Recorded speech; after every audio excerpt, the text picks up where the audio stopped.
అందరికీ ప్రేమ వందనాలండి. దేవుడు మిమ్మలను మీ కుటుంబాలను ఆశీర్వదించి కాపాడునుగాక. యోహాను సువార్త 5వ అధ్యాయం 25వ వాక్యం. మృతులు దేవుని కుమారుని శబ్దము విను గడియ వచ్చుచున్నది, ఇప్పుడే వచ్చి ఉన్నది, దానిని వినువారు జీవింతురని మీతో నిశ్చయముగా చెప్పుచున్నాను. దేవుని స్తోత్రం కలుగునుగాక. గట్టిగా చెప్దామండి హల్లెలూయా. ఇక్కడ రాయబడిన ఒక చక్కని మాట చూడండి. మృతులు దేవుని కుమారుని శబ్దము విను గడియ వచ్చుచున్నది, ఇప్పుడే వచ్చి ఉన్నది. ఆ శబ్దాన్ని ఎవరైతే విశ్వాసంతో వింటారో, ఆసక్తితో ఆలకిస్తారో, విని గ్రహిస్తారో వాళ్ళందరూ నిరంతరం జీవిస్తారు, నిరంతరం బ్రతికి ఉంటారు అని ఓ చక్కని మాట రాయబడింది. ఈ ఆగస్టు మాసానికి దేవుడిచ్చిన వాగ్దానం ఏంటంటే, ఇదే త్రోవ, దీనిలో నడువుడి అని నీ వెనక నుండి ఒక శబ్దం నీ చెవులకు వినబడును. దేవునికి స్తోత్ర. ఒక శబ్దం వినబడుతుంది.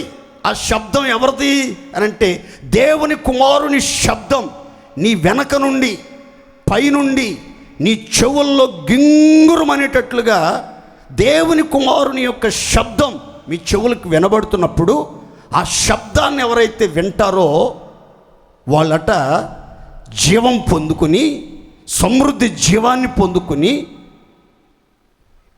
నీరు కట్టిన తోటలాగా ఎప్పుడు నువ్వు ఉబుకుచుండు నీటి ఓటలాగా మారి నిరంతరం జీవిస్తారు అని ఒక అద్భుతమైనటువంటి మాట అక్కడ రాయబడింది.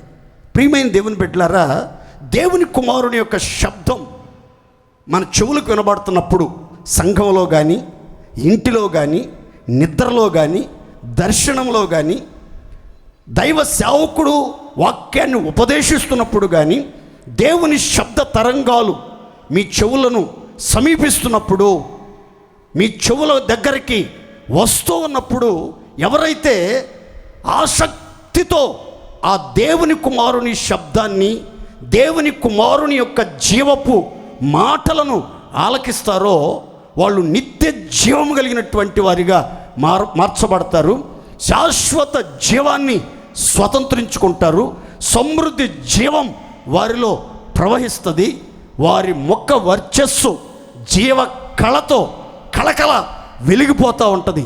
అలాంటి దేదీప్యమానమైనటువంటి తేజస్సుతో మీ ముఖాలు ప్రకాశించాలి, ప్రజ్వరిల్లాలి, మీ జీవితాలు అత్యంత ఆశీర్వాదకరంగా మార్చబడాలనంటే, మీకు వినబడుతున్నటువంటి దేవుని కుమారుని శబ్దమైన, వాగ్దానాల శబ్దమైన, కాపరి స్వరమైన మీరు జాగ్రత్తగా విని అంగీకరించి అవలంబించడం ప్రారంభిస్తే, మీలో ప్రతి ఒక్కరు కూడా జీవిస్తారు, ఆశీర్వదించబడతారు, అన్ని విషయాల్లో ఆధ్యాత్మికంగా మేలు పొందుతారు. దేవునికి స్తోత్రం కలుగునుగాక. గట్టిగా చెప్పండి హల్లెలూయా. అయితే మనం దేవుని కుమారుని యొక్క శబ్దాన్ని వినే చెవులు మనం కలిగి ఉన్నట్లయితే, మన చెవులకు వినబడుతున్నటువంటి దైవ స్వరం, కాపరి స్వరం, పరిశుద్ధ దేవుని యొక్క స్వరం, బహు పరాక్రమము కలిగిన యాకోబు దేవుని యొక్క స్వరం మనకు వినబడుతున్నప్పుడు, మనం జాగ్రత్తగా మెలకువగలిగే ఆ మాటలు వింటే, ఆ మాటలను అంగీకరించి ఆ మాటల ప్రకారం నడిపించబడితే మనకు కలిగే ఆశీర్వాదాలు ఎలా ఉంటాయో ఈ పూట నేను మీకు వివరంగా చెప్తాను. యేసు ప్రభు ఒకానొక సందర్భంలో ఈ రీతిగా మాట్లాడారు. ఏమనంటే, వారు చూచుచుండియు చూడక, వారు వినుచుండియు వినకయు గ్రహింపకయు ఉన్నారు అని అంటాడు. రాత్రి అంతా ఆలోచించాను, నాకు అర్థం కాక. వాళ్ళు చూస్తున్నారంట, చూడలేదంట, వాళ్ళు వింటున్నారంట, వినట్లేదు, గ్రహించట్లేదని రాసుంది. అంటే అర్థం ఏంటి? చూచి చూడనట్టు, విని విననట్టు, పట్టి పట్టనట్లుగా ప్రవర్తించకూడదు దేవుని బిడ్డలు. ప్రతి మాట మనం జాగ్రత్తగా వినాలి, బాధ్యతగా వినాలి, శ్రద్ధగా వినాలి, తెలివితో వినాలి, వివేకముతో వినాలని పరిశుద్ధ గ్రంథం చెప్తుంది. అందుకే భక్తుడైనటువంటి యాకోబు కూడా ఈ విధంగా అంటాడు, నా ప్రియ సహోదరులారా, మీరైతే వినుటకు వేగిరపడువారును, కోపించుటకును, మాట్లాడుటకును నిదానించువారునై ఉండవలెను. యేసుక్రీస్తు రక్తంతో కడగబడి విశ్వాస యాత్రలో ఆధ్యాత్మికంగా నడిపించబడుతూ ఆత్మీయ అంతరిక్షాన్ని అనుభవిస్తూ నిత్యత్వాన్ని గురించిన నిరీక్షణతో దేవుని ఆరాధన చేయుచు పరిశుద్ధ కుటుంబంలో చేర్చబడినటువంటి దేవుని పిల్లలట రెండు విషయాలకి నిదానించాలట. ఒక విషయానికి మాత్రం వేగిరపడాలి, తొందరపడాలి అని బైబిల్ చెప్తుంది. ఏ ఏ విషయాల్లో క్రైస్తవులు నిదానించాలి అని అంటే, మాట్లాడటానికి నిదానించాలి, కోపించడానికి నిదానించాలి. మీ ఇంటి వారి మీద కానీ, మీ ఇరుగు పొరుగు వారి మీద కానీ, మీ కింద పనిచేసే పని వాళ్ళ మీద కానీ, మీ సమకాలికుల మీద కానీ, అన్యజనుల మీద కానీ త్వరపడి కోపపడకూడదు. మీ కోపాన్ని వెల్లడిపరచకూడదు. కోపముతో, ఉద్రేకంతో, అనాలోచనతో నోటికి ఏది పడితే అది మాట్లాడకూడదు.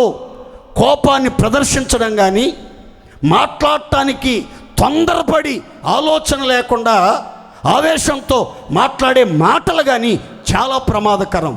కనుక దేవుని పిల్లలైనటువంటి వాళ్ళు ప్రతి మాట ఆచి తూచి మాట్లాడాలి. ఎట్టి పరిస్థితుల్లో కోపానికి చోటు ఇవ్వకూడదు. ఎందుకనంటే నరుని కోపము దేవుని నీతిని నెరవేర్చదు. నరుని కోపం దేవుని నీతిని నెరవేర్చదు.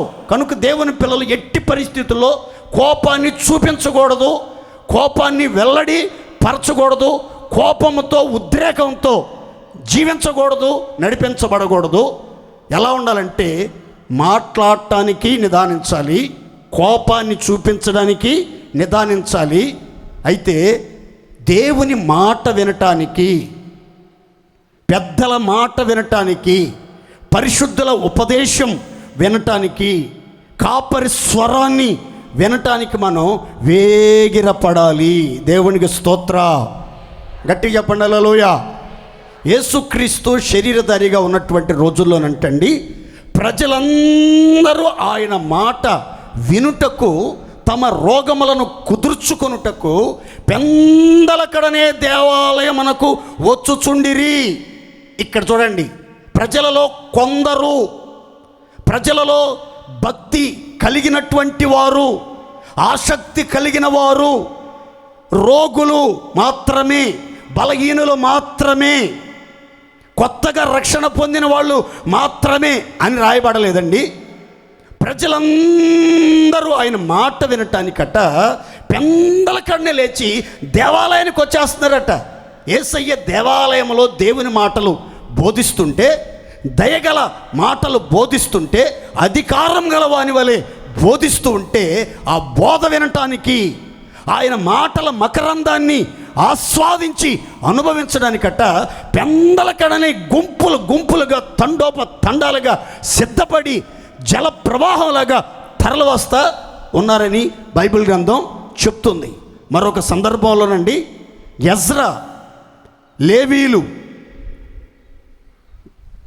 పరిశుద్ధ పీఠం మీద నిలబడి పరిశుద్ధ గ్రంథాన్ని విప్పి తెరచి ధర్మశాస్త్రాన్ని బోధిస్తూ ఉంటే, ధర్మశాస్త్రాన్ని వినిపిస్తూ ఉంటే, వచ్చినటువంటి స్త్రీలు, పురుషులు, వృద్ధులు, చిన్నపిల్లలు ఉదయము మొదలుకొని మధ్యాహ్నం వరకు నిలవబడి శ్రద్ధతో దేవుని మాటలు వింటున్నారట. తెలివితో దేవుని మాటలు వింటా ఉన్నారట. దేవునికి స్తోత్ర. మీ బైబిల్ చదువుకోండి. ఎలా విన్నారు, ఎంతసేపు విన్నారు, ఎలాంటి స్థితిలో ఉండి వాళ్ళు దేవుని మాటలు విన్నారంటే, నిలవబడి అని ఒక మాట రాసింది. స్త్రీలు నిలబడ్డారు, పురుషులు నిలబడ్డారు, పెద్దలు నిలబడ్డారు, చిన్నోళ్ళు నిలబడ్డారు, యవనస్తులు నిలబడ్డారు. దైవ సన్నిధికి వచ్చిన వాళ్ళంతా నీటి గుమ్మము ఎదుట ఉన్న మైదాన ప్రాంతంలో ఫ్యానులు లేవు, లైట్లు లేవు, ఎలాంటి వసతులు లేవు, ఎలాంటి సౌకర్యాలు లేవు. వాళ్ళంతా నిలబడి సమిష్టిగా, సంతోషంగా, తెలివితో, శ్రద్ధతో దేవుని మాటలు వింటా ఉన్నారట. ఎప్పటి నుంచి అంటే ఉదయం మొదలుకుని మధ్యాహ్నము వరకు. దేవునికి స్తోత్ర. వచ్చిన వాళ్ళంతా ఎలా వింటున్నారంటే నిలబడి, నిలువు కాళ్ళ మీద ఉండి దేవుని సేవకుల నోట నుంచి దేవుడు పలికించే అద్భుతమైనటువంటి సందేశాలను, ఉపదేశాలను వింటున్నారండి. ఎలాంటి వాళ్ళు వింటున్నారని రాసిందంటే, తెలివితో వింటున్నారట, శ్రద్ధతో వింటున్నారట. ఎలా విన్నారండి? కొంతమంది తెలివితో వింటారు, కొంతమంది మామూలుగా వింటారు, కొంతమంది శ్రద్ధతో వింటారు, కొంతమంది విననట్టుగా అశ్రద్ధతో వింటారు. కానీ ఆ రోజు నీటి గుమ్మం ఎదుటనున్న మైదానంలో కూర్చున్నటువంటి వాళ్ళు నిలవబడి బోధించుతున్న బోధలన్నిటినీ తెలివితో, శ్రద్ధతో విన్నట్లుగా బైబిల్ గ్రంథం చెప్తుంది. యేసుక్రీస్తు శరీరధారిగా ఉన్న రోజుల్లో కూడా వినుటకు వారికి శక్తి కలిగిన కొలది, వినుటకు వారికి శక్తి కలిగిన కొలది దేవుని యొక్క వాక్యాన్ని ఉపమాన రీతిగా వాళ్ళకు బోధిస్తూ ఉన్నాడట. అంటే జాగ్రత్తగానండి, పని చేయటానికి శక్తి అవసరం, ప్రార్థన చేయటానికి శక్తి అవసరం, బోధించడానికి శక్తి అవసరం, తినటానికి శక్తి అవసరం, జీర్ణం చేసుకోవడానికి శక్తి అవసరం. అయితే ఇక్కడ రాయబడిన విచిత్రమైన మాట ఏంటంటే, వినుటకు కూడా మనకి శక్తి కావాలి. దేవునికి స్తోత్ర. దేనికి కావాలని శక్తి? వినటానికి.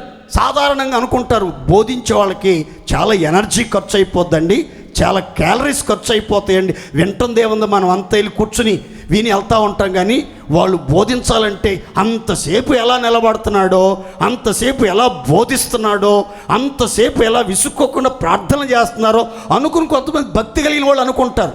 నేను అనుకునే మాట ఏంటంటే, వినుచున్న మీరు ధన్యులు. దేవునికి స్తోత్ర. బోధించుచున్న నాకంటే వినుచున్న మీరు ధన్యులు. ఎందుకంటే వినటానికి కావలసిన శక్తి మీకు అవసరం, తెలివి మీకు అవసరం, శ్రద్ధ మీకు అవసరం. ఎంతో శ్రద్ధతో, తెలివితో శక్తి అంతా కూడబలుక్కొని, చెవులన్నీ నిక్కబడుచుకొని చక్కగా దేవుని వాక్యాన్ని వింటున్నారు. దేవుని ప్రియులారా, బైబిల్ చెప్తున్నటువంటి మాట ఏంటంటే, దేవుని కుమారుని శబ్దము వినే గడియ వస్తుంది, అది వచ్చే ఉంది. ఆ శబ్దాన్ని ఎవరైతే వింటారో వారిలో ఒక సమృద్ధి జీవం, జీవజల ఊటలాగా ఉబుకుతూ ఉంటుంది. వాళ్ళు శాశ్వత జీవంతో, నిత్య జీవంతో నింపబడి నీరు కట్టిన తోటలాగా, ఎప్పుడు ఉబుకుచుండే నీటి ఓటలాగా కాంతివంతంగా కనబడతారు. దేవుని స్తోత్ర. గట్టి చెప్పండి హల్లెలూయా.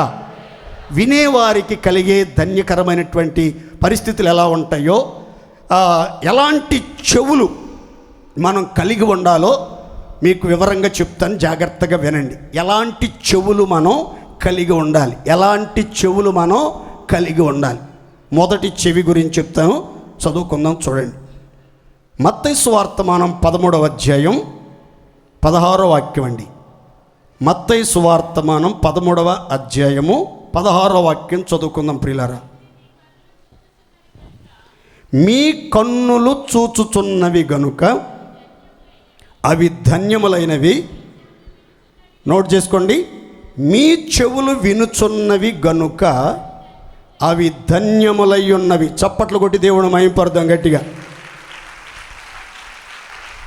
నోట్బుక్లో రాసుకునే అలవాటు ఉన్నవాళ్ళు ఇలా రాసుకోండి. మొదటి పాయింట్, వినుచున్న మీ చెవులు ధన్యములైనవి. ఇది ఏ చెవులంటే ధన్యకరములైన చెవులు. ఏ చెవులండి? నోరు తెరిచి చెప్పాలి గట్టిగా. ఏ చెవులు? ధన్యకరములైన చెవులు. ధన్యకరములు అంటే ఆశీర్వాదకరమైన అని అర్థం. కరమైన అని అర్థం. వినే చెవుల గురించి యేసుక్రీస్తు చెప్తున్నటువంటి మాట, చూచుచున్న కన్నులను గురించి యేసు ప్రభు ప్రస్తావించినటువంటి అద్భుతమైనటువంటి మాట, చూచుచున్నటువంటి మీ కన్నులు ధన్యములైనవి, వినుచున్న మీ చెవులు ధన్యములైనవి అని యేసు ప్రభు చెప్తున్నాడు. అందరికీ చెవులు ఉంటాయి, కానీ అందరి చెవులు ధన్యములు కాదు, అందరూ ధన్యజీవులు కాదు, అందరూ ఆశీర్వదించబడలేరు. వేల మంది మందిరానికి వస్తారు, వేల మంది రక్షించబడతారు, వేల మంది ఆరాధన చేస్తారు, వేల మంది పరిచర్య చేస్తారు, వేల మంది క్రైస్తవులుగా పిలువబడతారు, కానీ అందరూ ధన్యులు కాదు, అందరూ ఆశీర్వదించబడిన వ్యక్తులు కాదు, అందరూ భాగ్యవంతులు కాదు, అందరూ దేవుని జ్ఞాపకాల్లో ఉన్నవాళ్ళు కాదు, అందరూ దేవుని చేత దీవించబడిన వ్యక్తులు కానే కాదు. మందిరానికి చాలా మంది ప్రజలు వచ్చినా ఎవరు ధన్యులు అని అంటే, ఎవరైతే దేవుని మాటలను శ్రద్ధతో వింటారో, ఆసక్తితో వింటారో, తెలివితో వింటారో, బాధ్యతతో వింటారో, ఆత్మ చెప్పుచున్న మాటలు ఆలకించాలని ఆరాటంతో తపనతో వింటారో, వారి చెవులు ధన్యములైనవి. దేవునికి స్తోత్ర. ఒక్కసారి మీరు ఆలోచించండి, మీ చెవులు దేవుని మాటలు విని ధన్యకరమైన చెవులుగా మార్చబడినయా, లేకపోతే దేవుని మాట వినకుండా, ధర్మశాస్త్రాన్ని వినకుండా చెవిని తొలగించుకొని వారి ప్రార్థన యెహోవాకు హేయము అని రాయబడింది. కొంతమంది దేవుని మాటలు వినరు, వాక్యం వినరు, పరిశుద్ధుల హెచ్చరికలు వినరు, పరిశుద్ధుల నోట నుండి వచ్చే ఆదరణకరమైన వాక్కులు ఆలకించరు, దేవుని యొక్క ఉద్దేశాలను, దేవుని యొక్క నిర్ణయాలను, దేవుని ప్రణాళికలను ఆలకించి అంగీకరించి అనుసరించాలన్న ఆలోచనే ఉండదు. మరలా వ్యక్తిగతంగా ప్రార్థన చేసుకుంటామండి, కుటుంబం అంతా ప్రార్థన చేసుకుంటామండి, కుటుంబం అంతా మందిరానికి వస్తామండి అని కల్లిబొల్లి కబుర్లు భయంకరంగా చెప్తూ ఉంటారు. బైబిల్ అంటుంది, వినే చెవులు ధన్యకరమైనవి. ధన్యకరమైన చెవులు కలిగినటువంటి వ్యక్తి దేవుని ధర్మశాస్త్ర విధులు వింటాడు, జీవపు మాటలు వింటాడు, విని జీవిస్తూ ఉంటాడు. జీవించుచున్నటువంటి వ్యక్తులంతా ధన్యజీవులే. దేవునికి స్తోత్ర. నేను దేవుని మాటలు వింటే నేను జీవిస్తాను, దేవుని మాటలు వింటే నేను ధన్యజీవిగా మార్చబడతాను, నా కుటుంబం ఆశీర్వదించబడుతుంది, నా కుటుంబం మేలు పొందుతాం, నా కుటుంబానికి దేవుడు ఉపకారం చేస్తాడు, నా కుటుంబానికి తగిన సమయంలో దేవుడు ప్రతిఫలం ఇస్తాడు, ఘనపరుస్తాడు, హెచ్చిస్తాడు, అత్యధికంగా ఆశీర్వదిస్తాడు, ఆపత్కాలములో కాపాడతాడు అని అవగాహన కలిగి ఎవరైతే చక్కగా దేవుని మాటలు వింటారో ఆ వినుచున్నటువంటి చెవులన్నీ ధన్యములైనవి అని బైబిల్ గ్రంథం చెప్తుంది. దేవుని మాటలు వినే చెవులకు కలిగినటువంటి ధన్యతలేంటి? వినుచున్నటువంటి చెవులు కలిగినటువంటి వారికి దేవుడిచ్చే ఆశీర్వాదాలు ఎలా ఉంటాయి? 2-3 మాటలు నేను మీతో చెప్తాను. వినని వారికి కలిగే ఆ ప్రతిఫలం ఎలా ఉంటుంది, ఎవరు అసలు దేవుని మాటలు వినకపోవటానికి గల కారణాలు ఏంటి అనే వివరాలు కూడా ఈ వాక్యంలోనే మీతో చెప్తానండి. మొదటిగా వినే చెవుల గురించి ఒక శ్రేష్టమైనటువంటి ఆశీర్వాదాన్ని చెప్తాను, చదువుకుందాం. చూడండి, అందరు బైబిల్ తీయండి. యెషయా గ్రంథం 50వ అధ్యాయం 4-5 వాక్యాలు చదువుకుందామండి.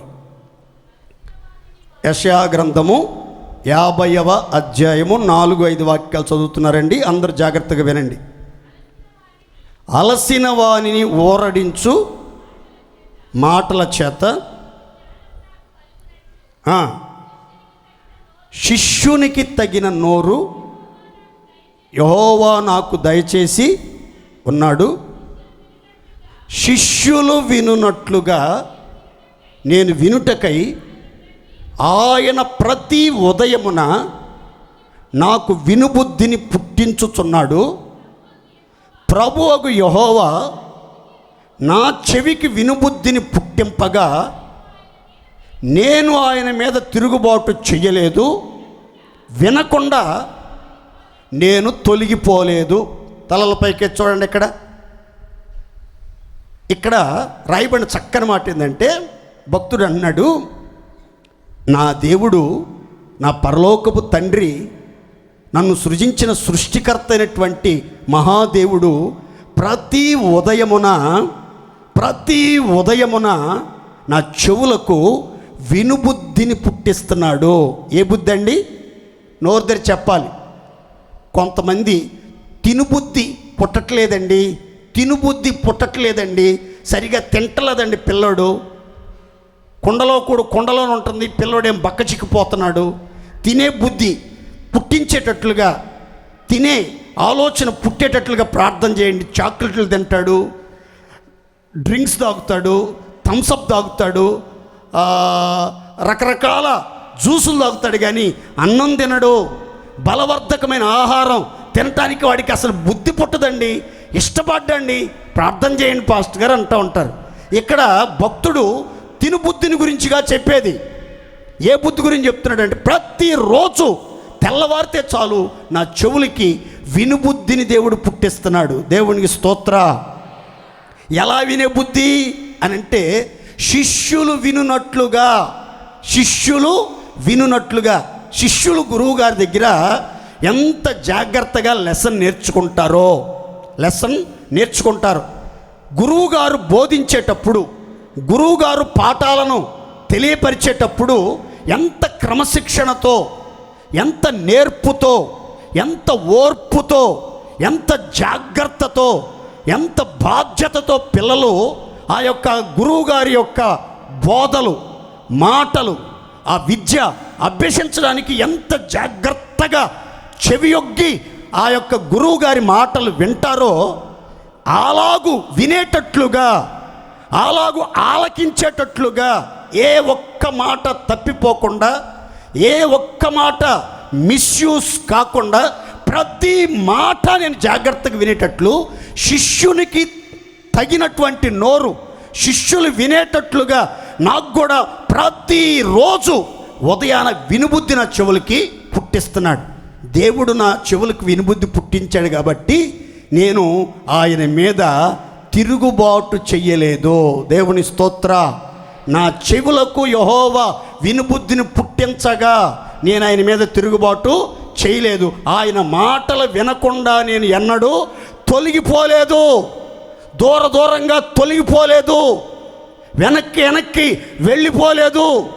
ఆయన మాట నేను వినేదేంటి, ఆయన మాట నేను చెవిని పెట్టేదేంటి, ఆయన మాటను నేను లెక్క చేసేదేంటి, నేను లెక్క చెయ్యను అని ఏ రోజు తొలగిపోలేదట, ఏ రోజు తిరుగుబాటు చేయలేదట.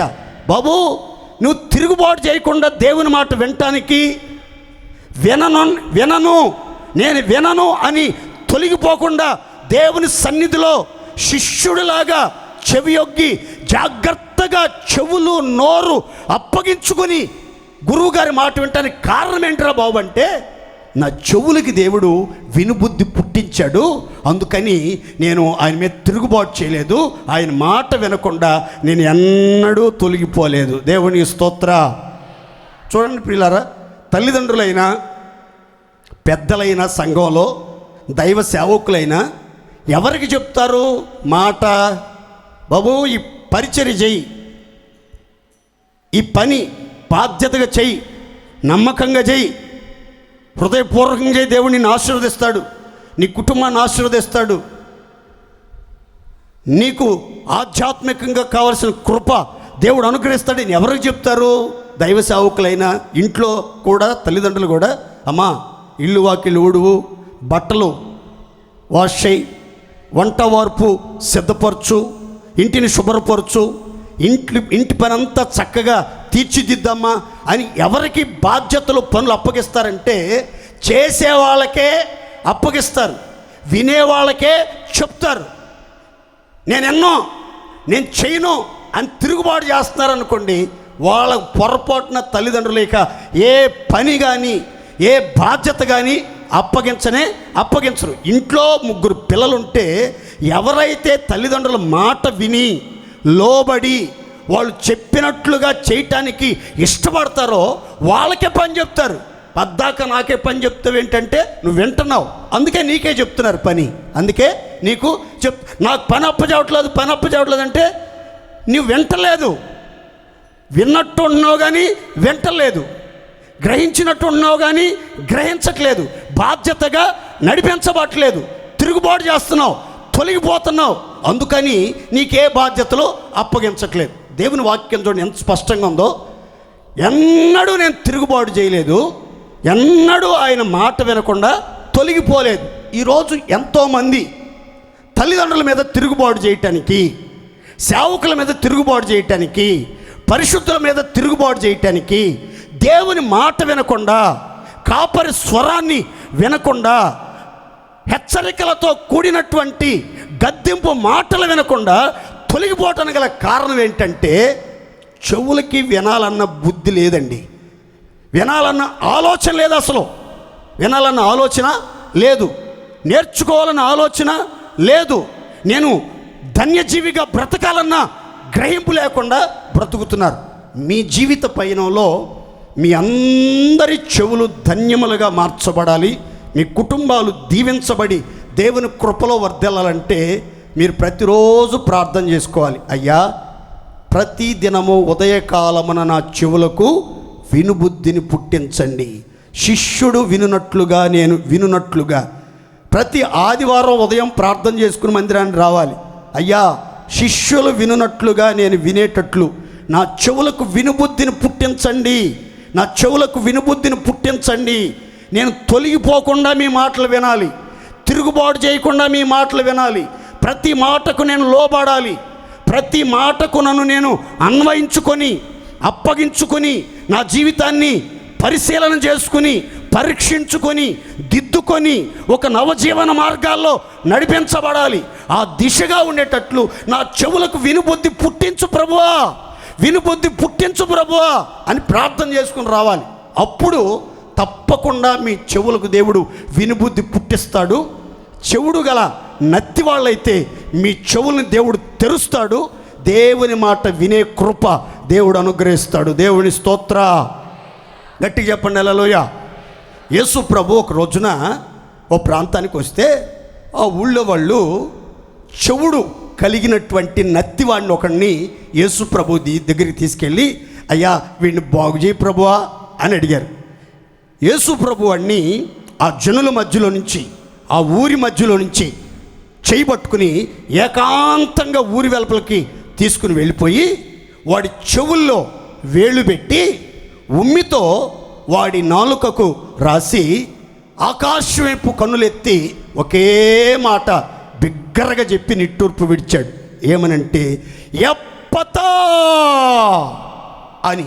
ఎప్పుడైతే యేసు ప్రభు బిగ్గరగా కేకేశాడో వెంటనే వాడి చెవులు తెరవబడ్డాయి, వాడి నాలుక నరములు సడలించబడి స్పష్టంగా మాట్లాడటం ప్రారంభించాడు. దేవుని స్తోత్ర. చెవిటి వారు వినున్నట్లుగా, మోగవారు మాట్లాడునట్లుగా ఈయన సమస్తమును బాగుగా చేసి ఉన్నాడు అని వాడు వెళ్ళిన చోటల్లా యేసుక్రీస్తుని గురించి, ఆయన యొక్క శక్తి సామర్థ్యాల గురించి ప్రకటించడం ప్రారంభించాడు. యేసు ప్రభు ఎవరు అనంటే చెవిటి వారు వినేటట్లుగా మూయబడిన చెవులను తెరవగలిగినటువంటి దేవుడు, వినుబుద్ధిని పుట్టించగలిగిన దేవుడు, నత్తివారు స్పష్టంగా మాట్లాడేటట్లు నాలుకను ముట్టి అనర్గళంగా తేటగా స్పష్టంగా మాట్లాడే శక్తి సామర్థ్యాలు ఇవ్వగలిగిన దేవుడు, అసాధ్యాలను సాధ్యపరచగలిగిన సర్వేశ్వరుడు.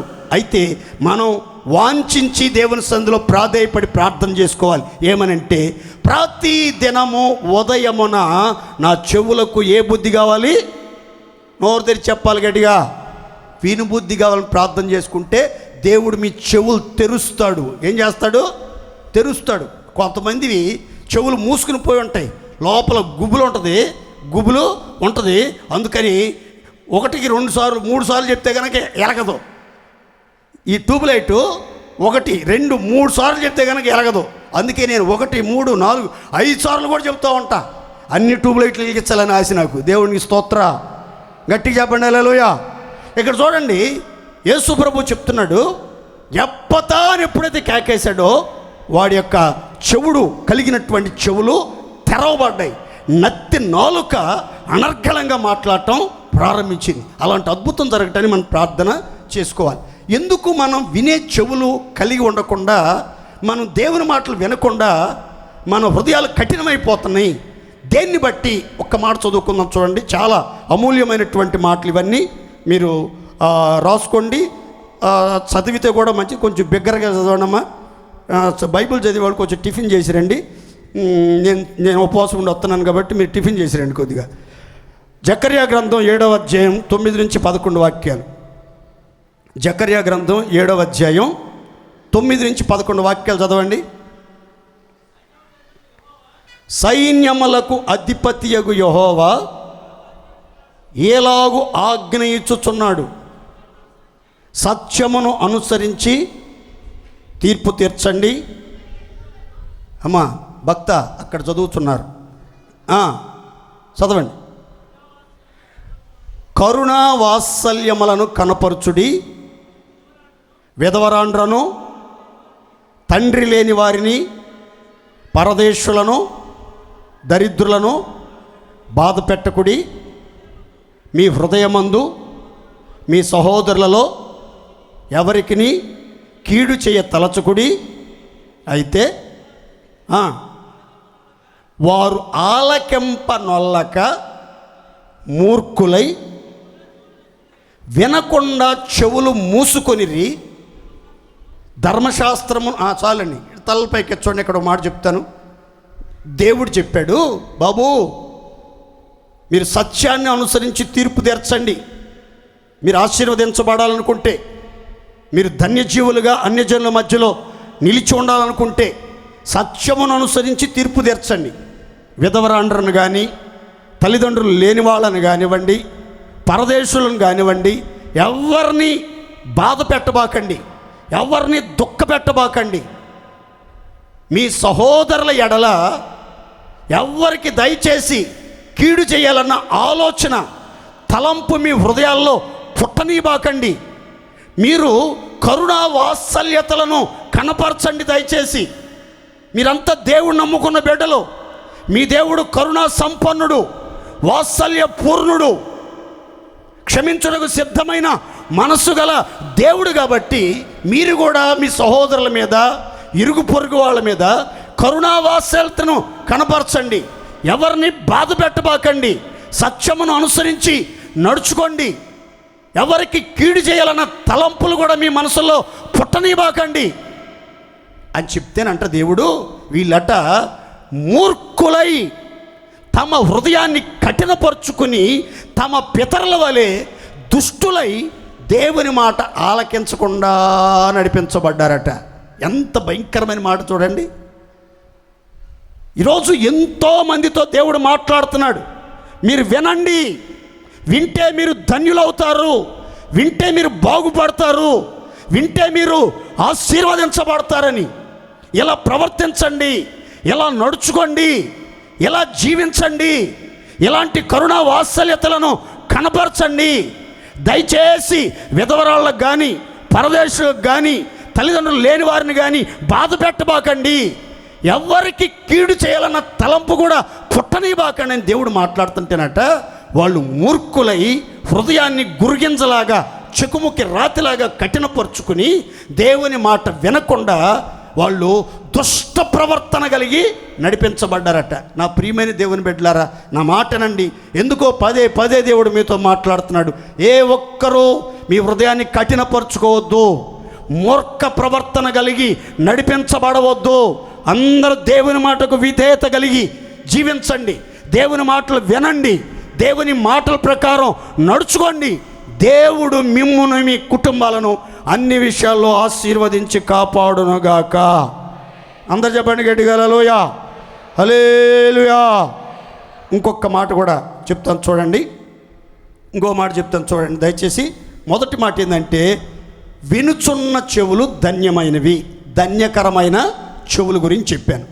ధన్యకరమైన చెవుల గురించి చెప్పాను. రెండో మాట చెప్తాను చూడండి, పవిత్రమైన చెవులు. లేవియాకాండం 14వ అధ్యాయం 14వ వాక్యాన్ని చదువుకుందాం చూడండి. లేవియాకాండం 14వ అధ్యాయం 14వ వాక్యం అండి. అప్పుడు యాజకుడు అపరాధ పరిహారార్థమైన దాని రక్తములో కొంచెము తీసి పవిత్రత పొందగోరు వాని కుడి చెవి కొన మీదను వాడి కుడి చేతి బొటన వ్రేలి మీదను వాని కుడి కాలి బొటన వ్రేలి మీదను దానిని చెమరవలెను. జాగ్రత్తగా తలపైకి చూడండి. ఇక్కడ ఎవడైనా సంఘంలో సమాజంలో ఉన్నటువంటి దేవుని పిల్లల్లో తన అపరాధములను పోగొట్టుకుని అతడు నిరపరాధిగా పరిశుద్ధుడుగా మార్చబడి పాలెములో సంఘంలో సమాజంలో పవిత్రమైన జీవితం సాక్ష్యం కలిగినటువంటి జీవితం కలిగి నడిపించబడాలనుకుంటే పాత నిబంధన కాలంలో ఒకడు పాప పరిహారార్థ బలిని యాజకుడి దగ్గరికి తీసుకురావాలి. అది కోడి కావచ్చు, పొట్టేలు కావచ్చు, నిర్దోషమైన గొర్రెపిల్ల కావచ్చు, లేకపోతే పావురపు పిల్ల కానీ గువ్వ కానీ వాళ్ళ స్థితిని బట్టి, వాళ్ళ యొక్క స్థాయిని బట్టి, వాళ్ళ యొక్క పరిస్థితిని బట్టి వాళ్ళు బలిని తీసుకురావచ్చు. ఈ బలి పశువుని యాజకుడి దగ్గరికి తీసుకొచ్చినప్పుడు ఆ బలి పశువును వధించి ఆ బలి పశువు యొక్క రక్తాన్ని ఒక గిన్నెలో లేదా ఒక పాత్రలో పడతాడు యాజకుడు. ఆ పట్టినటువంటి ఆ యొక్క బలి పశువు యొక్క రక్తాన్ని కొంత ఆ యాజకుడు తీసుకుని తన చేత్తో తీసుకుని అపరాధ పరిహారార్థ బలిని అర్పించడానికి, తన పాపములకు ప్రాయశ్చిత్తం పొంది పవిత్రుడిగా మార్చబడటానికి దైవ సన్నిధికి వచ్చినటువంటి ఆ వ్యక్తి దగ్గరికి వెళ్ళి ఆ వ్యక్తి యొక్క కుడి చెవి కొన మీద ఆ యొక్క రక్తాన్ని చెమురుతాడు. ఆ తర్వాత కుడి చేతి బొటన వ్రేలి మీద ఆ రక్తాన్ని చెమురుతాడు. ఆ తర్వాత కుడి కాలి బొటన వ్రేలి మీద ఆ రక్తాన్ని చెమరవలెను. అంటే ఒక వ్యక్తి పవిత్రుడుగా మార్చబడాలంటే టాప్ టు బాటం పవిత్రపరచబడాలి, అవయవాలన్నీ పరిశుద్ధపరచబడాలి, అరికాలు మొదలుకొని నడినెత్తి వరకు ఒక వ్యక్తి పవిత్రత పొందాలి అన్నది దేవుని యొక్క ఆలోచన. అయితే ఈ పవిత్రత పొందాలనుకున్నటువంటి వ్యక్తికి మొదట 2 ప్రత్యేకమైనటువంటి అభిషేకాలు జరగాలి. ఏంటి ఆ అభిషేకాలంటే నేను మీతో చెప్పాను. లేవియాకాండం 14:14, లేవియాకాండం 14:17లో చెప్పాను. మొదటేమో కుడి చెవి కొన మీద రక్తం, కుడి చేతి బొటన వేలి మీద రక్తం, కుడి కాలి బొటన వేలి మీద రక్తం. ఆ తర్వాత కుడి చెవి కొన మీద నూనెను చెమరవలెను, బొటన విరేలి మీద నూనెను చెమరవలెను, కుడి కాలి బొటన విరేలి మీద నూనెను చెమరవలెను. రక్తము నూనె, ఎక్కడెక్కడ రక్త ప్రోక్షణ జరిగిందో, రక్తముతో ప్రతిష్ట జరిగిందో, రక్తంతో పరిశుద్ధపరచడం జరిగిందో ఆ స్థలాలన్నిట్లో మరలా నూనెతో అభిషేకం, తైలముతో అభిషేకం, తైలముతో పరిశుద్ధత కలిగేటట్లుగా మరలా నూనె రాస్తా వచ్చాడు. ఈ 2 ప్రక్రియలు జరిగినప్పుడు అతడు నైవేద్య బలిని, దహన బలిని, సమాధాన బలిని, అపరాధ పరిహారార్థ బలిని అర్పించడానికి బలిపీఠాన్ని సమీపిస్తే ఆ వ్యక్తి పాపాలన్నీ పరిహరించబడి అతడు పవిత్రుడుగా మార్చబడతాడు. దేవునికి స్తోత్ర. గట్టిగా చెప్పండి హల్లెలూయా. దీని అర్థం ఏంటి? జాగ్రత్తగా వినాలి. కుడి చెవి కొన మీద రక్తం చెమరటువంటి అర్థం ఏంటి? కుడి చెయ్యి బొటన వేలికి రక్తం చెమరటం అంటే, రక్తాన్ని ప్రోక్షించడం అంటే, రక్తాన్ని పుయ్యటం అంటే, రక్తాన్ని తాకించడం అంటే అర్థం ఏంటి అని అంటే జాగ్రత్తగా వినండి. ఏ చెవికైతే, ఏ వ్యక్తి యొక్క చెవికైతే రక్తం పోస్తారో, రక్తం చెమురుస్తారో ఆ వ్యక్తి యొక్క చెవులు పవిత్రపరచబడతాయి. ఆ వ్యక్తి పవిత్రమైన మాటలే వింటాడు, దేవుని మాటలే వింటాడు, కాపరి మాటలే వింటాడు, అవసరమైన మాటలే వింటాడు, ఆత్మ సంబంధమైన మాటలే వింటాడు. కానీ వ్యర్థమైన మాటలు కానీ, అపవిత్రమైనటువంటి మాటలు కానీ, నిష్ఫలమైనటువంటి మాటలు కానీ, ముసలమ్మ ముచ్చట్లు కానీ పొర్రపాటున వినడు, వినబడవు. కారణం ఏంటంటే ఈ చెవి రక్తంతో తడపబడింది, తైలంతో తడపబడి అభిషేకించబడింది కనుక ఈ వ్యక్తి తైలముతో రక్తంతో ప్రతిష్ఠించబడి ప్రత్యేకించబడ్డాడు కనుక ఈ చెవులు దేవుని స్వరాన్ని మాత్రమే వింటాయి. అందుకే యేసుప్రభు అంటాడు, నా గొర్రెలు నా స్వరాన్ని వింటాయి, నన్ను వెంబడిస్తాయి, నేను వాటికి నిత్య జీవం ఇస్తాను. నా గొర్రెలు అన్యుని స్వరాన్ని వినవు. ఏ స్వరాన్ని వినవు? నోరు తెరిచి చెప్పాలి గట్టిగా. నేను చెప్పాలి, ఒక మాట చెప్పమంటారా?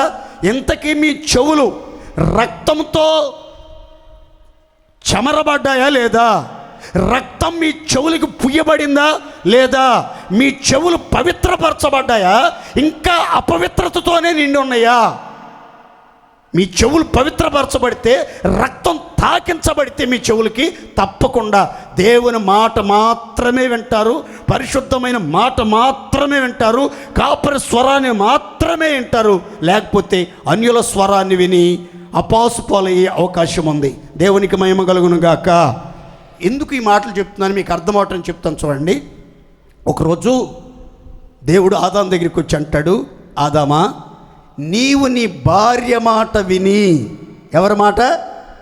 ఆదాము ఎవరి మాట విన్నాడు? చెప్పాలి, నోరితే చెప్పాలి. నీవు నీ భార్య మాట విని నేను తినవద్దు అని చెప్పినటువంటి వృక్ష ఫలాలు తిన్నావు గనక నీ నిమిత్తం నేల శపించబడింది. నీవు బ్రతుకు దినములన్నిట ప్రయాసతోనే బ్రతుకుతావు, చెమట కాచి బ్రతుకుతావు. భూమి మీద ముళ్ళ తుప్పలు, బలు రక్కసి చెట్లు మొలుస్తాయి. నువ్వు మన్నులో నుంచి తీయబడ్డావు, మొన్నైపోతావు. మొన్నైపోయేదాకా ప్రయాస తప్పదు, ముఖం మీద చెమట తప్పదు, కష్టపడాల్సిన ఆవశ్యకత ఉంటుంది. భూమి శపించబడిపోయింది. అందుకే భయంకరమైన ముళ్ళ తుప్పలు మొలిచిని. ఎందుకయ్యా అంటే నీవు నా మాట వినకుండా, నా మాటను ఖాతరు చేయకుండా, నా మాటను లక్ష్య పెట్టకుండా, నా మాటను అతిక్రమించి నీకు తోడుగా, సాటిగా, సహకారిగా నేను ఉంచినటువంటి అవ్వమాట విన్నావు కాబట్టి ఈ భయంకరమైన పరిస్థితులు నువ్వు ఎదుర్కోవాల్సి వస్తుంది అన్నాడు. అంటే నేను చెప్పే మాట ఏంటంటే, ఎవరి చెవులైతే రక్తంతో ప్రతిష్ట కలిగి, రక్తం పుయ్యబడి, రక్తం చెమరబడి ఉంటాయి, వాళ్ళు దేవుని మాట మాత్రమే వింటారు, దేవుని మాట ప్రకారం నడుస్తారు. రక్తం పుయ్యబడలేదనుకోండి, రక్తంతో చెవి చెమరబడలేదనుకోండి, ఎవరి మాట పడితే వాళ్ళ మాట వింటారు, ఎవరి మాట పడితే వాళ్ళ మాట ప్రకారం నడుచుకోవటానికి ఇష్టపడతారు. కనుక నా మాట ఏనండి, బైబిల్ చరిత్రలో కొంతమంది వినకూడని మాటలు విన్నారు. ఎగ్జాంపుల్ చెప్తాను చూడండి. ఆదాము, అవ్వ సర్పం మాట వింది, అవ్వ సర్పం మాట వింది, అవ్వ మాటేమో ఆదాము విన్నాడు. తర్వాత అమ్నోను అనే దావీదు కుమారుల్లో ఒకడు కపటవర్తనుడైనటువంటి, మోసగాడైనటువంటి యెహోనాదాబు యొక్క మాట విని అతని ఆలోచన ప్రకారం చేసి రాజకుమారుడై ఉండి ఒక దారుణమైనటువంటి హత్యకు గురి చేయబడ్డాడు. కారణం ఏంటంటే కపట సహోదరుడి మాట విన్నాడు. దేవుని మాట కానీ, తండ్రి మాట కానీ, పెద్దల మాట కానీ, ప్రవక్తల మాట కానీ వినలేదు. అబ్షాలోం అనే అందగాడు, దావీదు ప్రేమించిన కుమారుడు అహీతోపెలో మాట విని తండ్రికి విరోధంగా కుట్ర చేసి తండ్రి రాజ్యాన్ని స్వతంత్రించుకోవాలన్న ఆలోచన కలిగి నడిపించబడి మస్తకి వృక్షపు కొమ్ములకు చిక్కుకొని దారుణమైనటువంటి రీతిలో హత్య చేయబడ్డాడు. నా మాట నండి ప్రియులారా, మీరు ఎప్పుడు కూడా ఎవరి మాట వినాలి, ఎవరి మాట వింటే క్షేమం, ఎవరి మాట వింటే పరిస్థితులు ప్రతికూలమైపోతాయి, ఎవరి మాట వింటే లాభం, ఎవరి మాట వింటే నష్టం అనేది గుర్తుపట్టాలి. వినువారిని చెరుపుటకే గాక మరి దేనికిని పనికిరాని వ్యర్థమైన వివాదాలలో మీరు చిక్కుకోవద్దు. చెరుపు చేసే పిల్లల యొక్క మాటలు వినవద్దు అని బైబిల్ గ్రంథం చెప్తుంది. కనుక మీ అందరి చెవులకు ఒక ప్రతిష్టత ఉండాలి. ఈరోజు నుంచి దేవా మీ మాటలు మాత్రమే వింటాను, మీ ఆలోచన కోసమే కనిపెడతాను. కాపరి యొక్క స్వరాన్ని విని కాపరి యొక్క అడుగుజాడల్లో నడిపించబడతాను. మీ ఉద్దేశాలన్నీ సఫలపరుస్తాను. నా చెవులను అభిషేకించండి, నూనెతో అభిషేకించండి, తైలముతో అభిషేకించండి, రక్తముతో అభిషేకించండి. రక్తాభిషేకం, తైలాభిషేకం నా చెవి మొదలుకొని నా తల మొదలుకొని అరికాలు వరకు అభిషేకం జరగాలి అని ఎవరైతే ప్రార్థన చేసుకుంటారో మందిరంలో ఉండగానే రక్తాభిషేకం, తైలాభిషేకం నా దేవుడు ఒక్కొక్కరికి అనుగ్రహించునుగాక. అందరూ సంతోషం చెప్పుకోండి గట్టిగా హల్లెలూయా, హల్లెలూయా. మొదట చెప్పానండి ధన్యకరమైన చెవులు, వినుచున్న చెవులని. రెండవ చెప్పాను పవిత్రత పొందగోరినటువంటి రక్తము పుయ్యబడిన చెవులు. పవిత్రత పొందగోరిన, పవిత్రపరచబడిన, ప్రతిష్ట జరిగిన, ప్రత్యేకించబడినటువంటి ఆ చెవులు కలిగినటువంటి వాళ్ళు దేవుని మాటలు మాత్రమే వింటారు. మూడవ మాట చెప్తాను, చదువుకుందాం చూడండి. ప్రసంగి గ్రంథం 4వ అధ్యాయం 13వ వాక్యం అండి. ప్రసంగి గ్రంథం 4వ అధ్యాయం 13వ వాక్యం. ఈ మాట చాలా బాగుంటుంది, జాగ్రత్తగానండి. మూఢత్వము చేత బుద్ధి మాటలకేక చెవియొగ్గలేని ముసలిరాజు కంటే భేదవాడైన జ్ఞానవంతుడగు చిన్నవాడే శ్రేష్ఠుడు. చప్పట్లు కొట్టి ఒకసారి దేవుడు మహింపరచండి. గట్టిగా గట్టిగా చప్పట్లు కొడదాం. అందరు సంతోషంగా చప్పట్లు కొడదాం. తలల పైకి చూడండి. ఇక్కడ ప్రసంగి ప్రబోధాలలో చాలా ప్రాముఖ్యమైన మాట చెప్తాను. తలల పైకి ఎత్తి నన్ను చూడండి. బుద్ధి మాటలకేక చెవియొగ్గలేని ముసలిరాజు, వృద్ధాప్యములో ఉన్నటువంటి రాజుగారు. రాజ్యం ఉంది, సింహాసనం ఉంది, సైన్యం ఉంది, రాజనగరం ఉంది, విలాసవంతమైన స్థితిలో ఉన్నాడు, రాజ వస్త్రాలు ధరించుకున్నాడు, అధికార పీఠం మీద కూర్చున్నాడు, అధికార బలం ఉంది, అన్నీ అందుబాటులో ఉన్నాయి. అతడు ఒక రాజు, అనుభవం కలిగినటువంటి రాజు, వృద్ధాప్యములో ఉన్నటువంటి రాజు, తల పండిపోయినటువంటి రాజు. అయితే ఆ ముసలి రాజుకు ఉన్నటువంటి ఒక చండాలపు మనసు ఏంటంటే బుద్ధి మాటలకు చెవి యొగ్గడు. వేటికి చెవి యొగ్గడండి? కొంచెం చెబితే బాగుంటుంది, గట్టిగా కొద్దిగా చెబితే బాగుంటుంది. ఏ మాటలకి? బుద్ధివాక్యం చెప్తే, జ్ఞానవాక్యం చెప్తే, బాగుపడే మాటలు చెప్తే, జీవితాన్ని దిద్దుకునే మాటలు చెప్తే వాడు అసలు వినడంట. వాడు చెవి యొగ్గి ఆలకించడట. అదే ఊరిలో ఒక పేదవాడు, వాడికి రాజ్యం లేదు, వాడి పేరు రాజు కూడా కాదు, వాడు చిన్నవాడు కానీ జ్ఞాన సంపన్నుడు.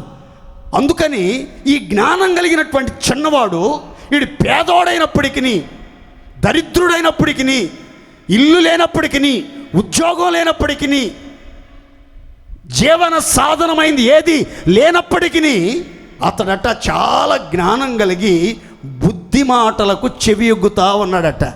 ప్రసంగి అంటాడు, అదిగో ముసలిరాజు సింహాసనం కూర్చున్నాడే, ముసలిరాజు, తల పండిపోయినటువంటి ముసలిరాజు, వాడు బుద్ధి మాటలకు చెవి యొగ్గట్లేదు. వాడికంటే ఈ బుడ్డోడున్నాడే, ఈ చిన్నోడు, వీడి పేదోడైనా, తినటానికి తిండి లేకపోయినా, ఉండటానికి ఇల్లు లేకపోయినా, బ్రతకడానికి ఏ జీవనాధారం లేకపోయినా, వీడు జ్ఞానం కలిగి బుద్ధి మాటలు చెవి యొగ్గుతున్నాడు కనుక వీడు శ్రేష్ఠుడు. దేవుని స్తోత్ర. చెప్పండి గట్టిగా హల్లెలూయా. ఇందులో నేను చెప్పాలనుకున్న మాట ఏంటంటే, కొన్నిసార్లు మనకి సేవకులైన మాకైనా, విశ్వాసులైన మీకైనా వచ్చే ఆలోచన ఏంటంటే, నేను ఇంత సీనియర్ని, ఇంత అనుభవం ఉంది, హోసన్నా మినిస్ట్రీ పునాది కాడి నుంచి మేము ఉన్నాము, అసలు ప్రారంభం దగ్గర నుంచి మేము ఉన్నాము. యేసన్న గారు మమ్మల్ని ఎంతో ప్రేమించేవాడు, ఎంతో గౌరవించేవాడు, ఎంతో ప్రేమగా దగ్గర తీసుకుని ప్రార్థన చేసేవాడు. వచ్చిన సేవకులంతా మా కుటుంబంతో మంచి అటాచ్మెంట్ ఉంది, మంచి అనుబంధం ఉంది. మా ఇంట్లో, మా ఊరిలో ప్రార్థన జరిగితే 12 గంటల వరకైనా సరే కూడికి జరిపి మా ఇంటికి వచ్చిన తర్వాత గంటన్నర సేపు మా ఇంటి దగ్గర దైవ సేవకులు కూర్చుని గంటన్నర సేపు భోజనం చేస్తా, మా ఇంక చూసి మాట్లాడతా, మమ్మల్ని ఎంతో సంతోషపరుస్తా ఉండేవాళ్ళు. మాకు ఆ సేవకు అంత అటాచ్మెంట్ ఉంది, మాకు అటాచ్మెంట్ ఉంది. అయితే మాకు ఇప్పుడు సంఘంలో మాకు అసలు విలువ లేకుండా పోయింది, గుర్తింపు లేకుండా పోయింది, ఘనత లేకుండా పోయింది, గౌరవం లేకుండా పోయింది. మేము ఎంత సీనియర్లని, ఎంత ముసలి రాజులు, మేము అసలు ఎంత అధికారం కలిగినటువంటి రాజులు. ఈ సంఘం కోసం మా యొక్క శ్రమ, ఎంత శ్రమ పడ్డాం, ఎంత ధనం ఖర్చు పెట్టాం, ఎంత సమయాన్ని హెచ్చించాం, ఎంత బాధ్యత కలిగిన స్తంభాల్లాగా నిలబడ్డాం. అసలు మేము గుర్తు రావట్లేదండి అంటారు. ఇన్ని బాగానే ఉన్నాయి, సీనియారిటీ బాగానే ఉంది, ధనం ఖర్చు పెట్టారు బాగానే ఉంది, పరిచర్య చేశారు బాగానే ఉంది, భారాన్ని భరించే స్తంభాల్లాగా నిలబడ్డారు బాగానే ఉంది. కానీ విచిత్రం ఏంటంటే బుద్ధి మాటలకు మాత్రం చెవి ఒగ్గరు. అక్కడ వచ్చింది దరిద్రం అంతా. ఎక్కడొచ్చింది? బుద్ధి మాటలు చెప్తే వినరు, బుద్ధి మాటలు చెప్తే మనసు మార్చుకోరు. అరే బుద్ధి మార్చుకోరా, బుద్ధి మాటలు వినంటే బుద్ధి మాటలు మాత్రం వినరు. హెచ్చరించే మాటలు, ఖండించే మాటలు, తప్పు దిద్దే మాటలు చెప్తే అమ్మో ఎంత బాధో. చీమల పారాడినట్టే పెనం మీద నుంచి పొయ్యిలో పడినట్టు అయిపోయిందండి మా బతుకు. ఇంతకుముందన్నా నా ఇంకొంచెం పెనం మీద ఉన్నట్టున్నాం, ఇప్పుడు పొయ్యిలో పడినట్టే అయిపోయింది మా బతుకంతా. ఇక్కడ కాలేకపోతున్నాం, ఉండలేకపోతున్నాం, ఏం చేయాలో అర్థం కావట్లేదండి. ఎందుకు అంత బాధ? ఎందుకు? శుభ్రంగా చెవి యొగ్గి దేవుడి మాటలు, బుద్ధి మాటలు వింటే ఎంత బాగుపడతారు మీరు. దేవుని స్తోత్రం చెప్పండి గట్టిగా. నీ చేష్టలై చూడటం కంటే నోరు తీసి స్తోత్రాలు చెప్పటం మంచిది. దేవుని స్తోత్ర. ఇక్కడ జాగ్రత్తగా రండి. బుద్ధి మాటలకు చెవి యొగ్గలేని ముసలి రాజు. ఏ రాజు అండి? నోరు తెరిచి చెప్పాలి గట్టిగా. ముసలి రాజు దగ్గర మీ పేరు రాసుకోండి. అక్కడ మీరు బుద్ధి మాటలు చెవి యొగ్గే వాళ్ళు అయితే ముసలి రాజు దగ్గర, బుద్ధి మాటలు చెవి యొగ్గలేని వాళ్ళు అయితే ముసలి రాజు దగ్గర రాసుకోండి. బుద్ధి మాటలకు చెవి యొగ్గే వాళ్ళు అయితే చిన్నవాడి దగ్గర మీ పేరు రాసుకోండి. చిన్నవాడి దగ్గర మీ పేరు రాసుకోండి. మీరు చిన్నవాళ్ళైనా, మీరు దీనులైనా, మీరు అల్పులైనా, అభాగ్యులైనా, ఏ హోదా లేని వాళ్ళైనా, గవర్నమెంట్ ఉద్యోగం లేకపోయినా, కారులు లేకపోయినా, 2 అంతస్తుల బిల్డింగ్లు లేకపోయినా, సమాజంలో ఎటువంటి గుర్తింపు మీకు లేకపోయినా, మీరు జ్ఞానం కలిగి బుద్ధి మాటలు చెవియగ్గే మనసు మీకు ఉందనుకోండి, మిమ్మల్ని మించిన శ్రేష్ఠులు, మిమ్మల్ని మించిన భాగ్యవంతులు, మిమ్మల్ని మించినటువంటి ఆశీర్వదించబడిన ప్రజలు భూప్రపంచంలో ఇంకెవరు ఉండరండి. దేవుని స్తోత్ర. నా మట్టుకు నేను నా సేవలో 24 సంవత్సరాల సేవా అనుభవంలో ఎక్కడికి వెళ్ళినా సరే ముసలి రోజుల కంటే కూడా జ్ఞానం కలిగి బుద్ధి మాటలు చెవియొగ్గే వాళ్ళని నేను ఎక్కువ ప్రేమిస్తాను, గౌరవిస్తాను, గణపరుస్తాను. అన్ని విషయాల్లో వాళ్ళ ఆలోచన కూడా అప్పుడప్పుడు అంగీకరిస్తాను. దేవునికి స్తోత్ర. ముసలి రోజులు చెప్పే మాట ఏనని నేను, ఎందుకంటే వీళ్ళు బుద్ధి మాటలు చెవియొగ్గరు కనుక. అయ్యా అక్రమ సంబంధాలు ఉండకూడదు, భార్య ఉంది, పిల్లలు ఎదిగొచ్చిన పిల్లలు ఉన్నారు, ఏం పోయే కాలం వచ్చింది నీకు, రక్షించబడ్డాను అంటావు, మందిరానికి వస్తానంటావు, అక్రమ సంబంధం విడిచిపెట్టంటే ఇప్పుడు కాదండి, అదే 10 సంవత్సరాల నుంచి ఎట్టగో సరుకులు ఇప్పిస్తున్నాను, ఎట్టగో దాని బతుకుతుంది, పిల్లల్ని చదివించుకుంటా, అది వదిలిపెట్టలేకపోతే నేను వదులుదామన్నా కానీ అది వదలతలేదండి, అదే వదలతలేదండి. అమ్మా నీకేం పోయే కాలం వచ్చింది, బంగారు రాని మొగుడు ఉన్నాడు, పిల్లలు ఉన్నారు అంటే అదేంటోనన్నా స్కూల్లో చదువుకునేటప్పుడు కాలేజీలో పరిచయం అయ్యాడన్నా, ఆ పరిచయం అట్లాగే కంటిన్యూ అవుతా ఉందన్న. ఇప్పుడు ఈ మధ్యలో ప్రభువుని నమ్ముకున్నానని ఆయన్ని వదులుకోలేను కదన్నా, ఆయన్ని వదులుకో, లేకపోతే చస్తావు. లేనిపోయింది. నీ పిల్లల్ని దేవుడు మంచం పట్టిస్తాడు. కనుక ఇలాంటి బుద్ధి మాటలకి చెవి ఒగ్గరు. చెవి ఎక్కరు, మనసు మార్చుకోరు, ఆ పనికి మాలిన సంబంధాలు విడిచిపెట్టరు. బాబు మందిరానికి వస్తున్నావు కదయ్యా, పాన్ పరాగులు మానయ్యా, కైని లైట్ మాను, సిగరెట్లు మాను, అప్పుడప్పుడు నాటు సారా తాగటం మాను, బీర్ తాగటం మాను, సినిమాల చుట్టూ తిరగటం మాను, పనికి మాలిన కొంపల చుట్టూ తిరగటం మానుకోండి అని బుద్ధి మాటలు చెప్పామనుకోండి, అస్సలు అబ్బాబ్బాబ్బా ఈరోజు అసలు ఏం చెప్తున్నాడు ఆయనకి అర్థం కావట్లేదు పాస్టర్ గారికి. ఈ మధ్య పాస్టర్ గారి మైండ్ అంతా పోయిందండి. పాస్టర్ గారి మైండ్ అంతా, నా మైండ్ ఎప్పుడు పోదు. దేవుని స్తోత్ర. నా తల్లి కడుపులో పుట్టిన 3వ నెల నుంచి జరిగిన సంఘటనలని చెప్పమన్నా కానీ వరుస పెట్టి టప్పమని చెప్తూ ఉంటారు, రాత్రి మగళ్ళైనా సరే. దేవుని స్తోత్ర. గట్టిగా చెప్పండి హల్లెలూయా. నా మాటనండి ప్రియమైన దేవుని బిడ్డలారా, మీరు బుద్ధిమంతులై జ్ఞాన సంపన్నులై దేవుని మాటలకి మంచి మనసుతో చెవియొగ్గితే మీరు శ్రేష్ఠులుగా, భాగ్యవంతులుగా, గనులుగా మార్చబడతారు. దేవుని స్తోత్ర.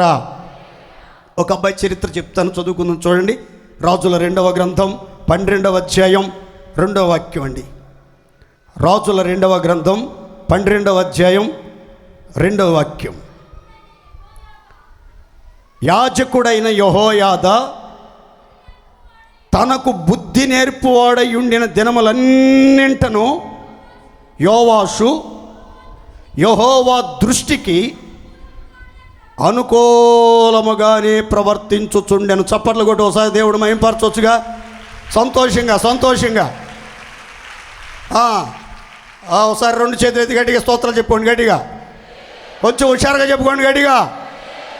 ఇక వదిలేదు లేదు, గట్టిగా చెప్పాలి. ఇక్కడ చరిత్ర చెప్తాను చూడండి. ఇక్కడ 2 వ్యక్తులు కనబడతారు. ఒక ఆయన యాజకుడు, ఒక ఆయన రాజు. ఒక ఆయన ఎవరండి? రాజుగారి పేరు ఏం పేరంటే యోవాషు. చెప్తారా నోరు తెలిసి? యాజకుడి పేరు ఏం పేరు?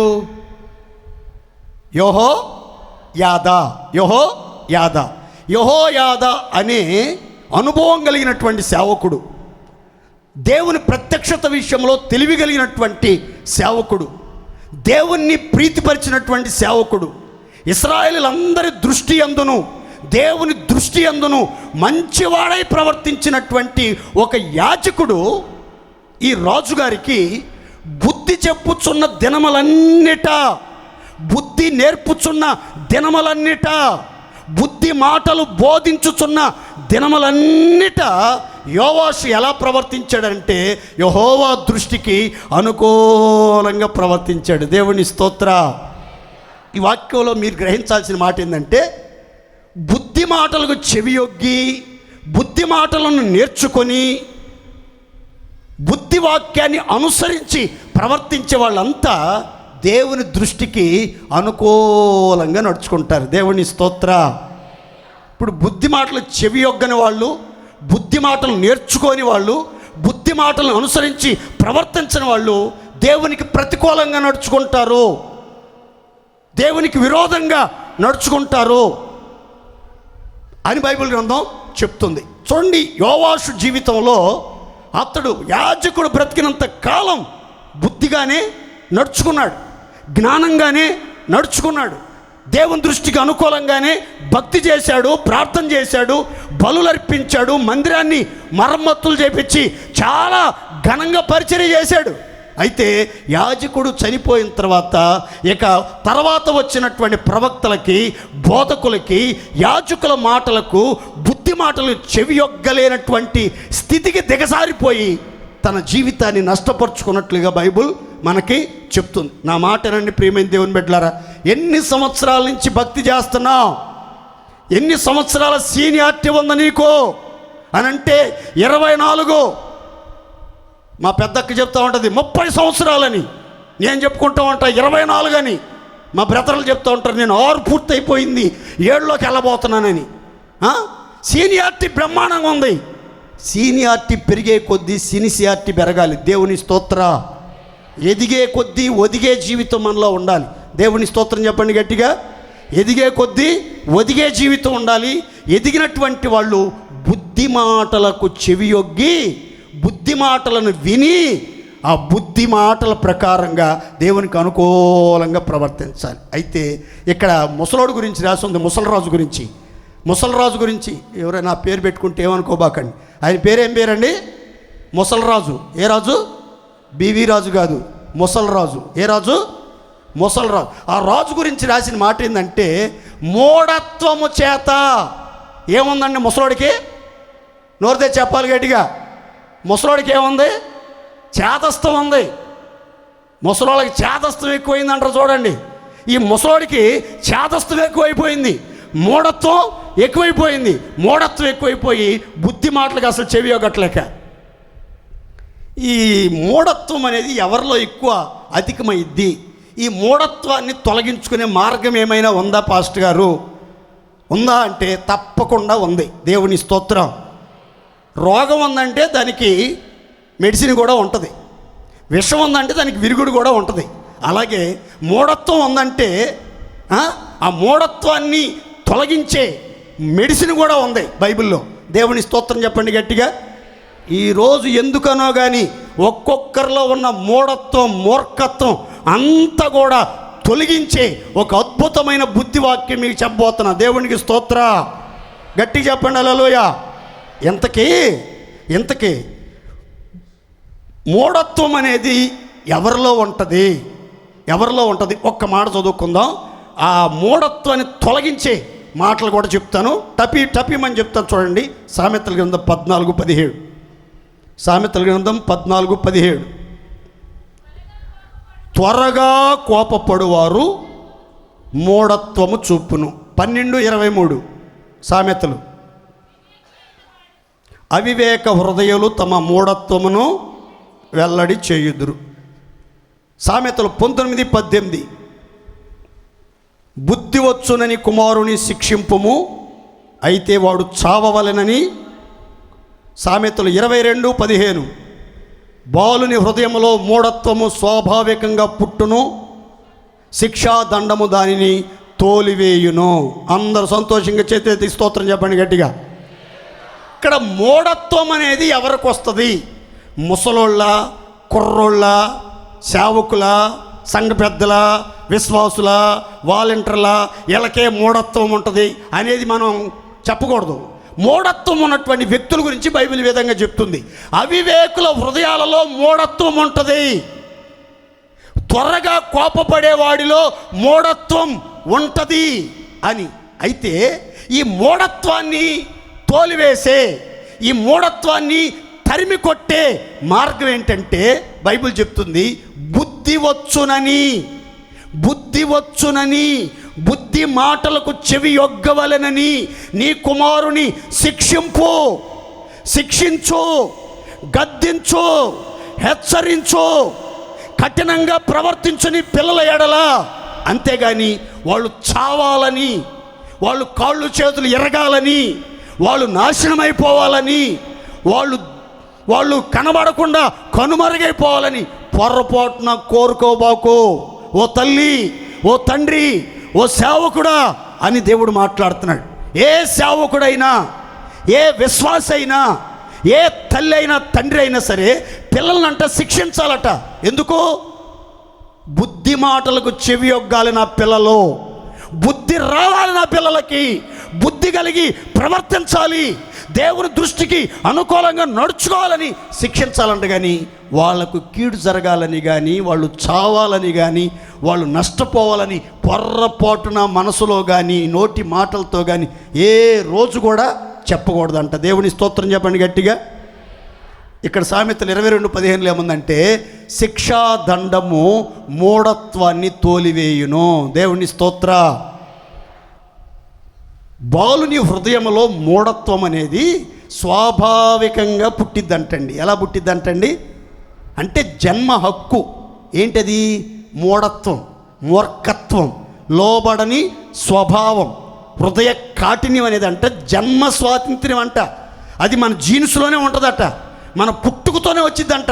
తల్లి గర్భంలో నుంచి పుట్టినప్పుడే వచ్చేసిందట స్వాభావికంగా.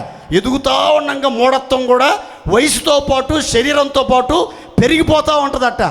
ఈ మూఢత్వాన్ని, ఈ మూర్ఖత్వాన్ని, బుద్ధి మాటలు చెవియొగ్గలేని ఈ స్వభావాన్ని తరిమేసి వాడు బుద్ధి కలిగిన కుమారుడుగా, బుద్ధి కలిగినటువంటి కుమార్తెగా, బుద్ధి కలిగిన కన్యకగా తీర్చిదిద్దాలంటే శిక్షా దండము వినియోగించాలి. దేవుని స్తోత్ర. ఏం ఉపయోగించాలి? శిక్షా దండాన్ని వాడాలి. శిక్షా దండం వాడలేదనుకో, పిల్లల్ని శిక్షించలేదనుకో, వాళ్ళ జీవితాలను నీవే చేతులారా నాశనం చేసిన వ్యక్తి అవుతావు. పిల్లలు తప్పు చేస్తే శిక్షించాలి. బూతులు మాట్లాడుతుంటే మూతి మీద కొట్టాలి. దొంగతనం చేస్తుంటే చేతుల మీద కొట్టాలి. నాకు చిన్నప్పుడు ఒక చిన్న చెడ్డ అలవాటు ఉండేది. చెడ్డ అలవాటు ఏంటంటే, పాలు కాగబెట్టి వాటిని ఆరబెడతారు కదా తోడేయటానికి. ఆరబెట్టిన వెంటనే బయటికి వెళ్తే మా అమ్మోళ్ళు లోపలికి వెళ్ళి దాని మీద ఉన్న మేగడంతా తినేసి కాముగా వెళ్ళిపోయాడు ముద్దుడుచుకుని. మరలా కాసేపటికి మరలా లైట్గా కట్టిద్ది, మరలా వచ్చి అది కూడా తినేసేవాడిని. రోజు ఇట్లా చాలా కాలం జరుగుతుంది. ఎన్నపూస రాట్లా, మజ్జిగ చేస్తుంటే ఎన్నపూస రాట్లా. మా అమ్మకి డౌట్ వచ్చింది, ఎవరు చేశారంటే మా చెల్లి మీద దోసేసా. ఒకరోజు మా చెల్లిని ఎర్రగొట్టుడు కొట్టేసింది మా అమ్మ. ఎర్రగొట్టుడు కొట్టేసింది. అప్పుడు కొంచెం భయం వేసింది. ఒరిజినల్ అసలు సంగతి తెలిసి నన్ను కూడా కొట్టిద్దేమనని.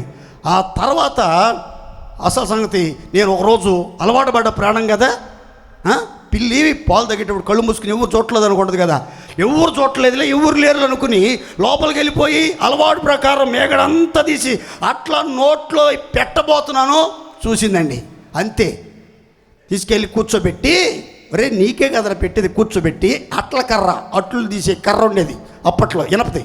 ఆ కర్ర పొయ్యి మీదే, మాకు గ్యాస్ లేదులేంది, అంత బడా ఎందుకు మళ్ళా. అప్పుడులో మాకు గ్యాస్ లేదు, ఇప్పుడు ఉంది. కానీ నేను సేవకు రాకముందు గ్యాస్ లేదు మా ఇంట్లో. కట్టెల పొయ్యి. ఆ కట్టెల పొయ్యిలో ఈ ఇనప రేకుని బాగా కాల్చి తీసుకొచ్చి తొడ మీద పెట్టేసిందండి. 2 తొడల మీద ఇప్పుడు కూడా ఉంటాయి ఆ మచ్చలు. 2 తొడల మీద దేవుడు కనబడ్డాడు. ఇక అమ్మో నానో దేవుడో పెద్దగా అరిసినా కానీ వదలలేదండి. 2 తొడలు తాట లేచి వచ్చేటాడు కాల్చింది అంతే. ఇంకా అది మొదలుకొని పాలు వాసనన్నా, పెరుగు వాసనన్నా, మజ్జిగ వాసనన్నా, మేగడ వాసనన్నా ఇంకా నాకు లేకుండా పోయింది. దేవుని స్తోత్రం. గట్టిగా చెప్పండి.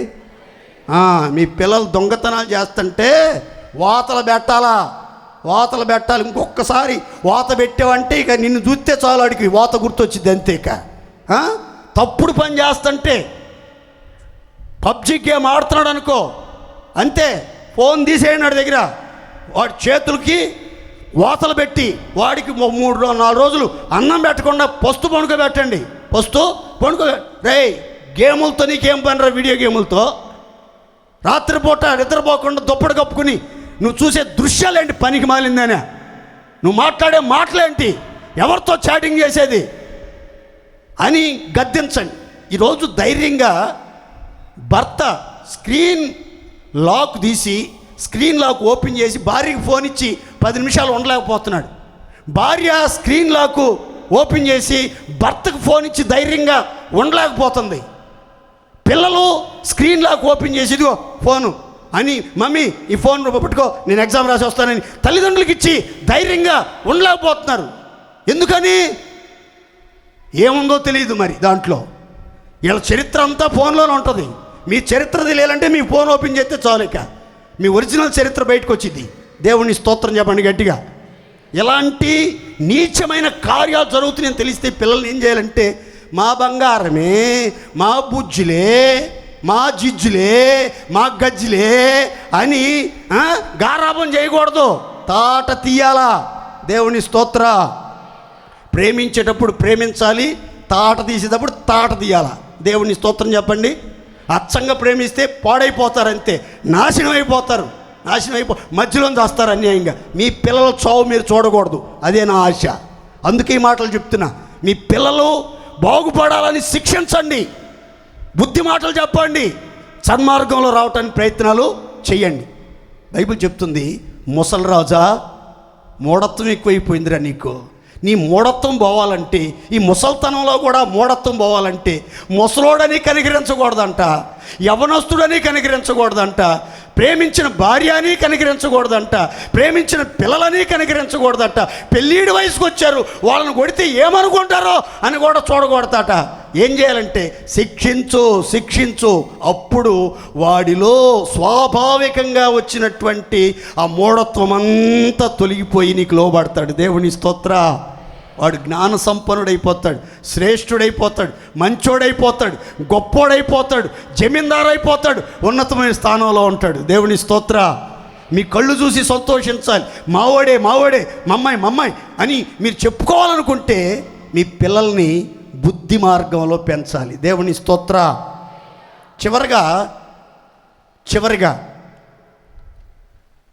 కుట్టిన చెవి. ఏ చెవి కుట్టిస్తూ ఉంటారు అప్పుడప్పుడు మీరు, అందుకని మీ చెవులు కూడా కుట్టబోతున్నాయి ఈరోజు. దేవుని స్తోత్రం.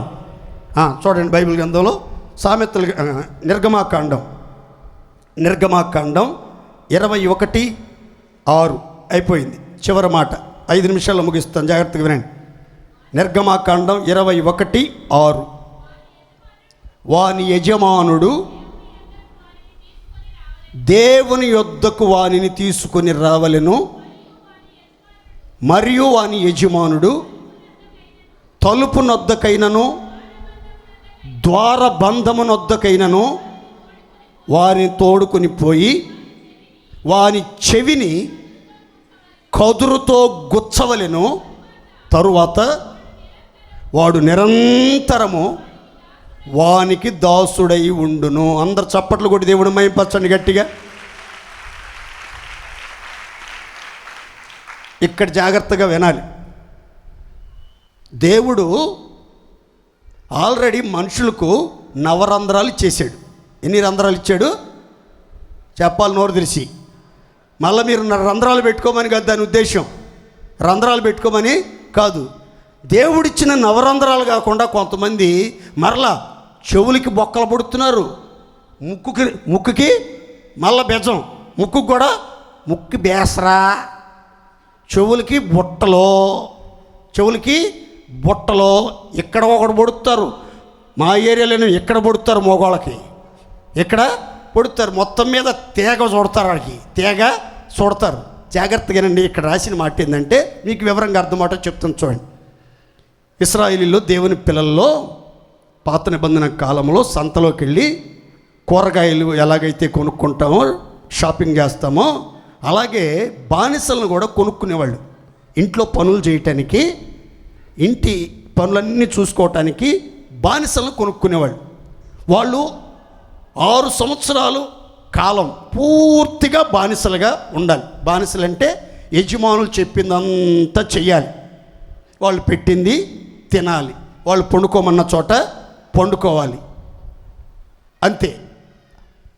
6 సంవత్సరాలు పూర్తయిపోయిన తర్వాత ఈ దాసుడిని స్వతంత్రుడిగా పోనిచ్చేయాలి.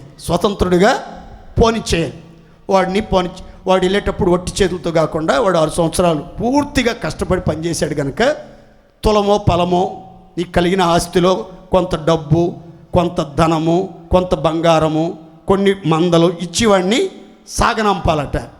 వాడిని సాగనంపే టైం వచ్చినప్పుడు వాడు వచ్చి యజమాని కాళ్ళు పట్టుకుని, అయ్యా నీ ఇంటికి వచ్చినాక నేను బాగుపడ్డా, నువ్వు నాకు పెళ్లి చేసావు, నాకు పిల్లలు కూడా పుట్టారు, నా భార్యతో పిల్లలతో సంతోషంగా ఉంటున్నాను, మీరు చెప్పిన పని అంతా చక్కగా చేసుకుంటున్నాను, మీరు ఆజ్ఞాపించిందంతా అనుసరించి నడుచుకుంటున్నా, నాకు మీ ఇంటికి వచ్చినాక ఎంతో కలిసి వచ్చింది, ఎంతో మేలు జరిగింది, నాకు నేను నిన్ను ప్రేమిస్తున్నాను, నీ ఇంటిని ప్రేమిస్తున్నాను, నీ ద్వారా నేను ఎన్నో మేలు పొందానయ్యా, నిన్ను విడిచిపెట్టి నేను వెళ్ళలేనయ్యా, నేను ఇక్కడే ఉంటానయ్యా, నేను ఇక్కడే చచ్చిపోతానయ్యా, అయ్యా నన్ను కరుణించండి అని యజమాని బతిలాడుకుంటేనట.